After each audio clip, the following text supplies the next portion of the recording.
Cardiac action potentials. Two types of action potential are seen in the heart: fast response or plateau potential, slow response or pacemaker potential.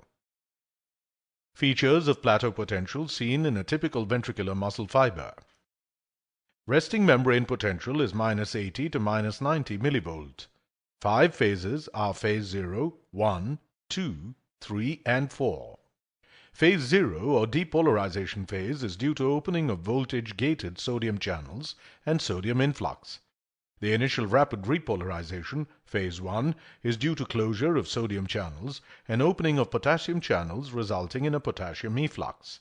Phase 2 or the plateau phase is due to potassium efflux and a calcium influx through slow calcium channels. Final repolarization, phase 3, is due to closure of calcium channels and a slow, delayed increase of potassium efflux through multiple types of voltage-gated potassium channels, different from those responsible for phase 1. Phase 4, or the hyperpolarization phase, is due to a show closure of potassium channels. Prepotential or pacemaker potential has 3 phases: phase 0, 3, and 4.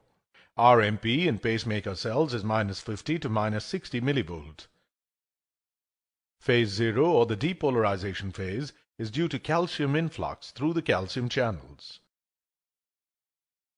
Phase 3 is the repolarization phase due to potassium efflux.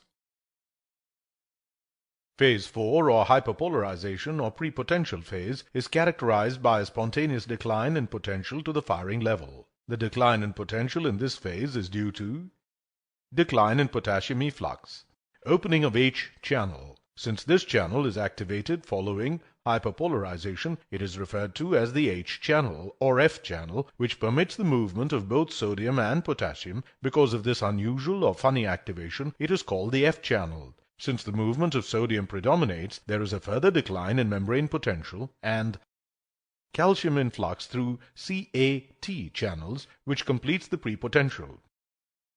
Effect of parasympathetic stimulation on pacemaker potential. Parasympathetic or vagal cholinergic fibers act on M2 muscarinic receptors, causing a decrease in the firing rate of pacemaker cells by opening potassium channels, resulting in potassium efflux. This delays depolarization and a decrease in slope of phase 4. Decreasing intracellular cyclic AMP. This slows the opening of calcium channels, causing a further decrease in slope of phase 4. Effect of sympathetic stimulation on pacemaker potential. Action on beta-1 receptors increases the firing rate by increasing intracellular cyclic AMP. This facilitates opening of calcium channels in phase 0, increasing the rate of depolarization, increasing the depolarizing current through the F channel, thereby increasing the rate of spontaneous discharge. Sympathetic stimulation speeds the depolarizing current through the F channel, thereby increasing the rate of spontaneous discharge.